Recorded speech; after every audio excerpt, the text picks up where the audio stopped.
Teachers of Reddit, do you have a former student that you thought was doomed but ended up making it big? What's their story?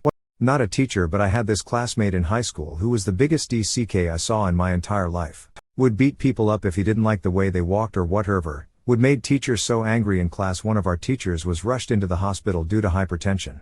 One day in our senior year, his mom and dad were tragically killed in a car crash, leaving him responsible for his 3 younger siblings. Didn't see him for a few weeks, then one day came back and the principal was kind enough to accept him again back to school, but was informed that he may not graduate due to his very low grades. I have never seen such a sudden change of personality in my life. The dude became so focused, determined on graduating high school, it was scary. Fast forward 20 years in the year 2022, I had some legal issues to deal with, and one of my friends recommended me to a lawyer and was surprised when I saw him. All changed, turned his life around, saw the graduation pictures of his siblings displayed in his office wall, and has a beautiful wife and a daughter.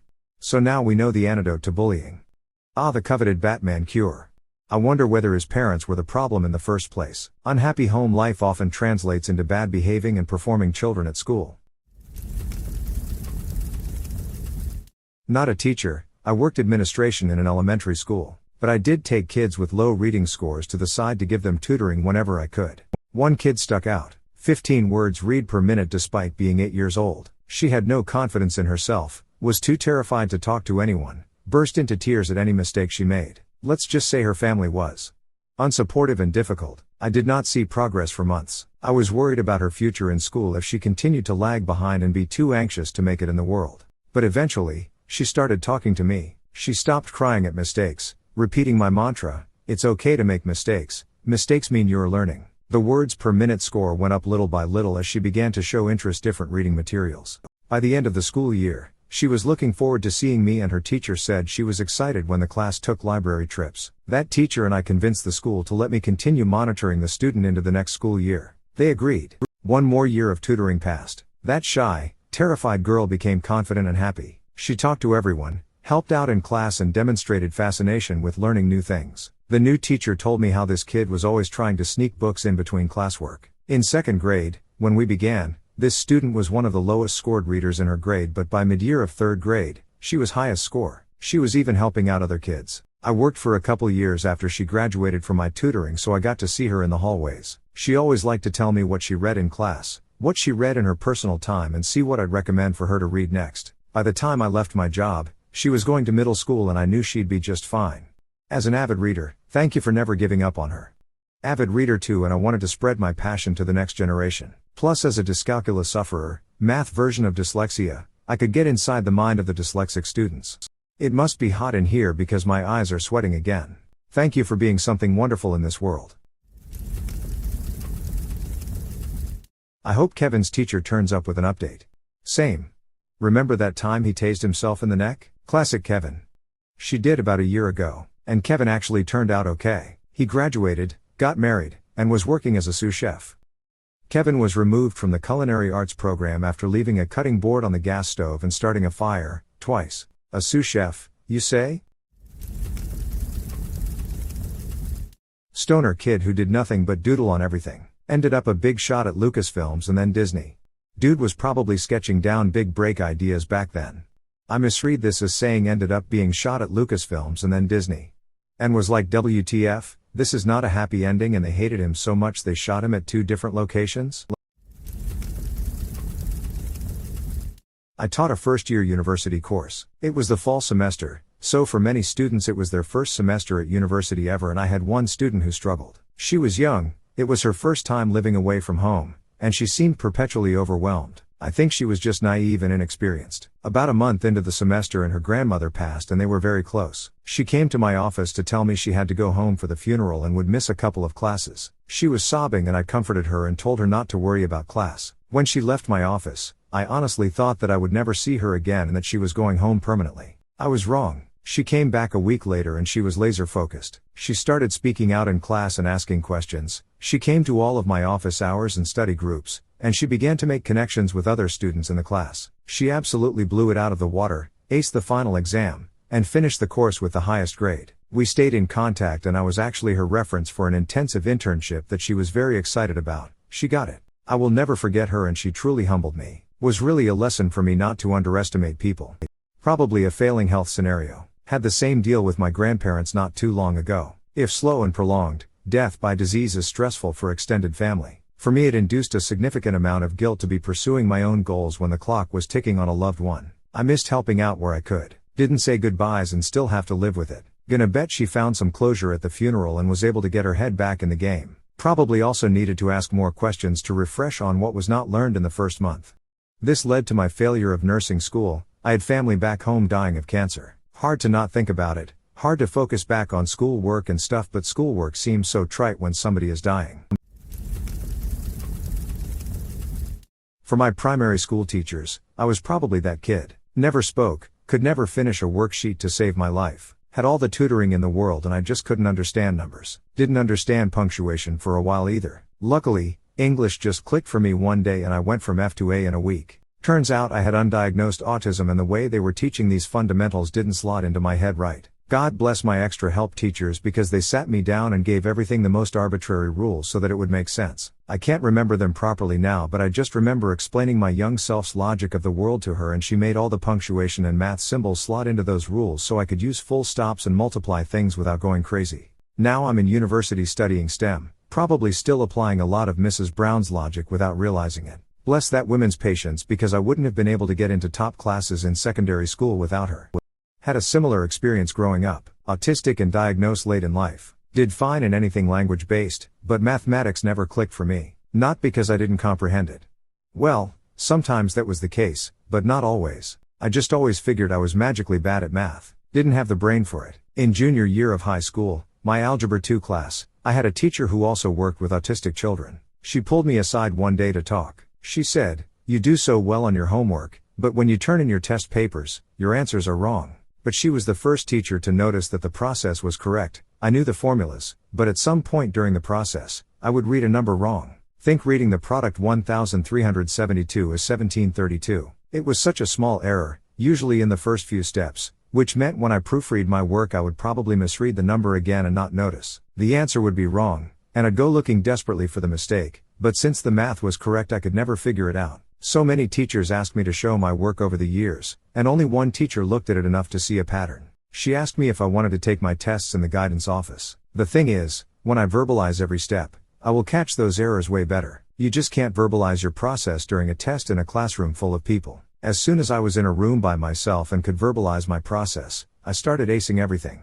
And realizing exactly what was tripping me up gave me the opportunity to learn how to overcome it. Went into zoology and aced every math class they threw at me, with significant effort, but nonetheless, all it took was one person paying attention, and knowing what to look for. She was the first person outside of my mother who brought up that I might have autism, and with that bolstering my mother petitioned to have me tested. It turned out they were both correct all along.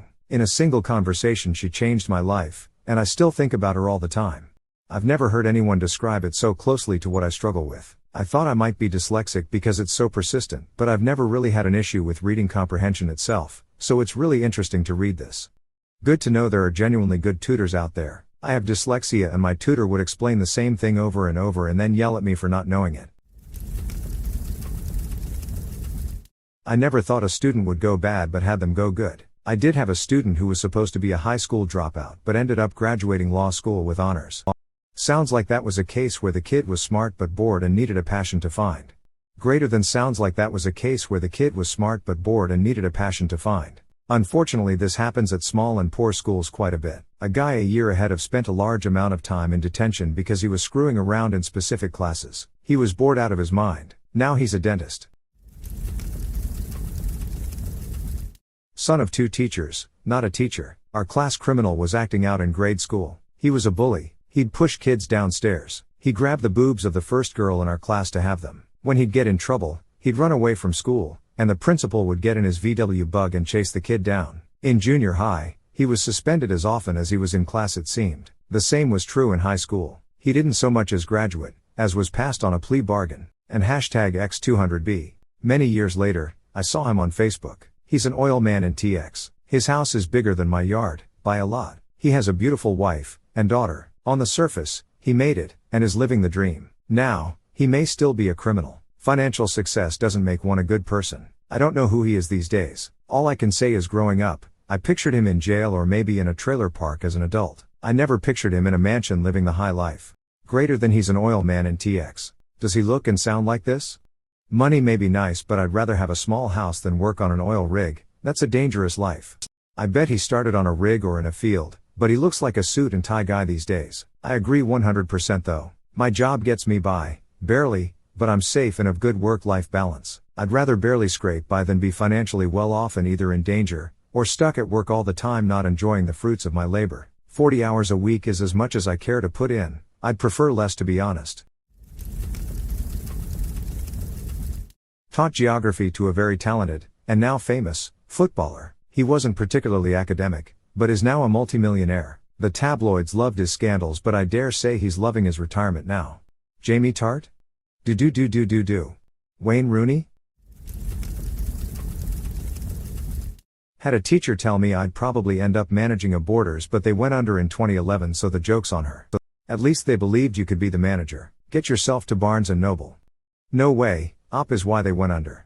My math teacher in high school moved me to the back of the room and told me to sit there and just look out the window. She said I'd be working at McDonald's one day. I made $300,000 last year. She's dead now. I started with a student whom was 4 years old and he was bright and enthusiastic. He really loved dinosaurs, so I provided him with materials. However, he did suffer from some jealousy problems and occasional temper tantrums, and after a 2-month period where he went to a public school, he came back looking shell-shocked. He was destructive, vindictive, and a constant headache in the class. He was difficult, couldn't stand losing, and his focus was terrible. He was easily provoked by other students, so at the slightest altercation he'd sit and stew and plot to get revenge, from physical attacks to sneaking off and tearing up their projects. Eventually the parents took him to a psychologist who diagnosed him with low intelligence, bad temperament, and ADHD. That's what you get for being in Vietnam. Still, I went from teaching him in my school, to privately, and once COVID started and I left the country, I taught him online. Once the online lessons became one-on-one, I'd let him choose what he wants to learn about, with the only requirement of it being educational. He developed a fascination with history, and we've managed to cover from the Peloponnesian Wars, to the founding and mistakes and successions throughout the Roman Empire, to understanding the Byzantines, and even being able to weigh an opinion in on the partitions of Poland, and why certain events. He questions everything and is really quite brilliant, so much that I look forward to teaching him every week. He is 10 now, and fluent in English, as that's the subject I'm teaching him. Greater than he is 10 now, and fluent in English, as that's the subject I'm teaching him. And #X200B. Greater than whom was 4 years old. We trained him wrong, as a joke. Thank goodness you didn't give up on him. Another not a teacher post, but I did some volunteer work in mental health services for teens, specifically with music. Probably obviously, teens with mental health problems can be incredibly self-conscious and reserved. This one girl in particular was quite timid most of the time when there was anyone with her who wasn't a close friend. Over the course of a few years, I managed to coax her into singing in front of me, then to the group, then at a fundraising event for the group. The last thing I heard about her was a post on Facebook that a friend showed me. She was complaining about there only being about 50 people at a gig that she was playing. I still remember having to talk her into that first performance with just 1 or 2 people there.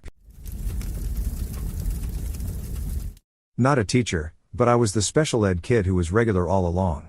I was semi-nonverbal as a kid, and wouldn't really do school work in kindergarten, 3rd grade. I didn't really have a support system at home, and had no interest in learning to read or do schoolwork. Really, I just wanted to go home and play Nintendo. Towards the end of 2nd grade, they started actively monitoring me and another young child. They would sit in on my school day, take notes about my behavior, and leave. They wouldn't talk to me at all, and I didn't realize their presence had anything to do with me until much later.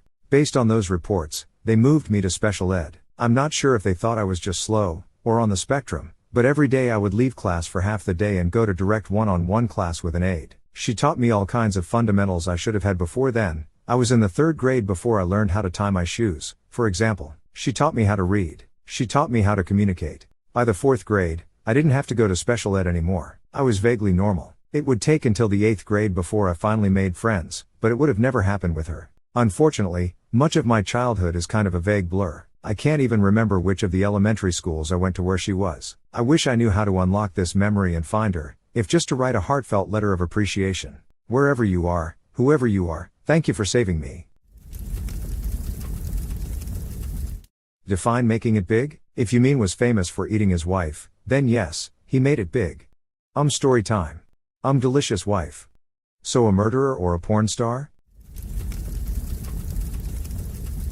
Not a teacher, but I knew a kid who was your stereotypical couldn't give a fuck student. He never did his work, pissed off teachers, cut class, did all kinds of drugs, and always had detention. I remember the highlight of his work was writing an essay on why he was black, despite being white. About mid-senior year, he dropped out, and he kinda just disappeared. I honestly thought he'd end up in jail at some point. In 2019 my job sent me over to a site to do a survey for a company installing our AV equipment. Lo and behold, the guy leading the project was the same wild and crazy kid from high school. We chatted and caught up on things, but the guy really turned his life around. He got his GED, quit drugs, took up trade jobs, and worked his way up to a senior position in that AV installation company. It's interesting to see how people change like that when they enter the real world.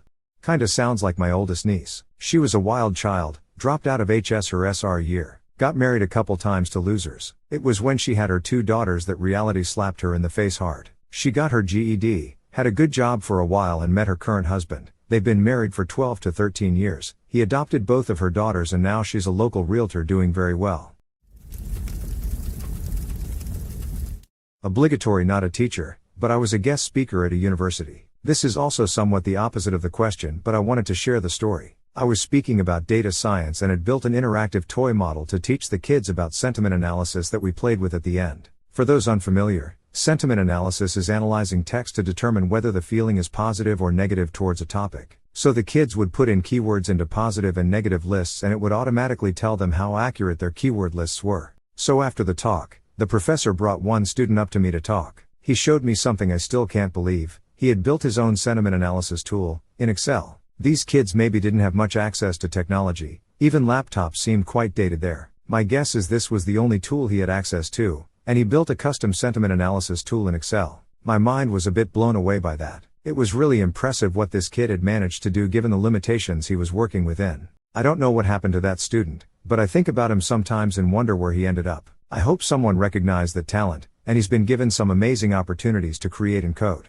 Amazing. Hopefully he found some freeware to practice on. Also, kudos to Excel for being such a versatile little program. I've had a few kids stand out.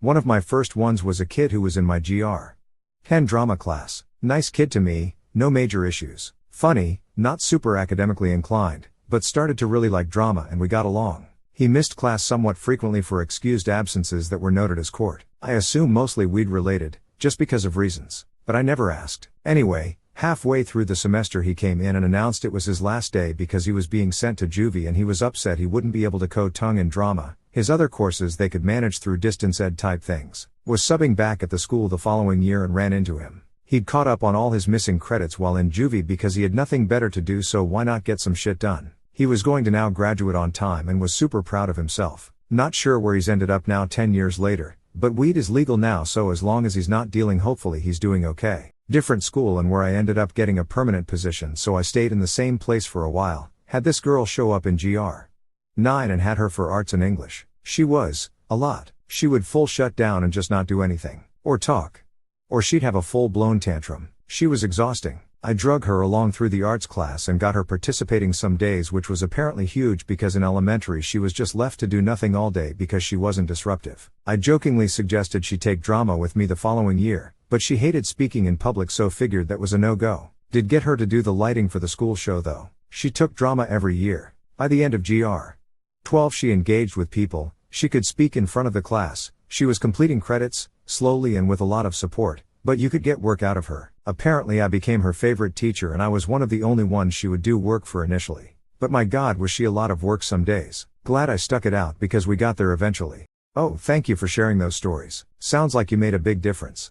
Thanks, I hope so. Some days when I'm in the thick of it it's really tough, but I know I've managed to get a few through once they accept help. I wonder if Kevin's teacher is gonna post here. Who? You're in for a ride. https://www.reddit.com/r/askreddit/comment/219w2o/comment/cgBHKWP/question mark _source =share and _medium =web 2x and context =3.